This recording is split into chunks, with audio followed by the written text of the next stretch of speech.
जी जी अरसलान भाई। हेलो भाई, कहाँ रह गए यार? अभी तक आप अखबार क्यों नहीं दे के गए? बस यार भाई वो ना साइकिल का टायर पंचर हो गया था। बस एक दो घर रह गए हैं, बस आ गया आपके पास। यार तुम्हारा रोज का यही ड्रामा है। अगर तुमसे नहीं जल्दी आया जाता तो बता दो, हम किसी और बंदे को रख लेते हैं। मैं 2 मिनट में आ गया बस। बेटा बात सुनो जरा। जी बाबा जी। बेटा आपसे एक गुजारिश थी। बाबा जी आज ना मेरी साइकिल पंचर हो गई थी तो थोड़ा लेट हो गया हूँ, कल से टाइम से आ जाऊंगा। नहीं बेटा, लेट का कोई मसला नहीं है।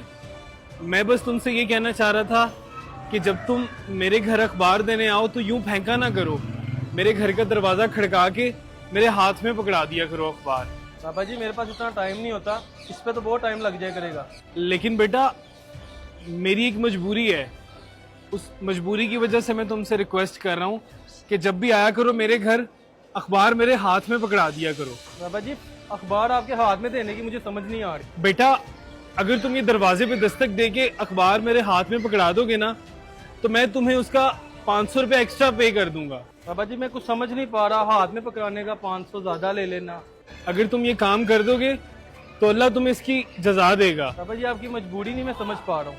ऐसी क्या मजबूरी है आपकी कि मुझे 500 रुपये भी ज्यादा दे रहे हैं हाथ में पकड़ाने का? मजबूरी बेटा, तुम्हारे जैसे ही मेरा बेटा था, पढ़ने लिखने के लिए मुल्क से बाहर भेजा। सोचा इकलौता बेटा है, उसकी कोई ख्वाहिश अधूरी ना रहने दो।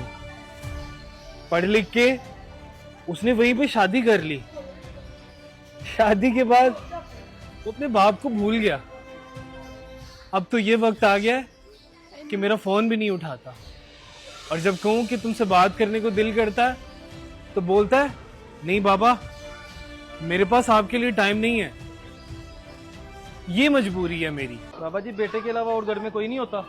मेरी बीवी थी, इस घर में उसकी रौनक थी, लेकिन 3 साल पहले वो भी अल्लाह को प्यारी हो गई। अब घर में मेरे अलावा कोई नहीं रहता। बस मेरा बेटा, ये अखबार मेरे हाथ में पकड़ा दिया करना। बाबा जी बाकी सारी बातें ठीक हैं, लेकिन हाथ में अखबार पकड़ाने की समझ मुझे अभी तक नहीं आई। बेटा जब तुम रोज मेरा दरवाजा खटखटा के ये अखबार मेरे हाथ में पकड़ाओगे ना, तुम्हें ये तो पता चलता रहेगा ना कि मैं जिंदा हूं। लेकिन जिस दिन मैं नहीं आऊंगा ना तो समझ जाना कि ये बाबा अल्लाह को प्यारा हो गया है। तो करीब कहीं मदरसे और मस्जिद में जाके मेरी इतला दे देना। मैं ये नहीं चाहता कि आखिरी वक्त में मेरी लाश घर में ही गल सड़ जाए। ठीक है बाबा जी, अखबार तो मैं आपको दे दिया करूंगा, लेकिन मेरी एक शर्त है। हाँ हाँ बेटा, क्या शर्त है? मैं सबसे लास्ट पे आऊंगा और आपके साथ चाय भी पीऊंगा। हाँ मुझे तुम्हारी ये शर्त मंजूर है।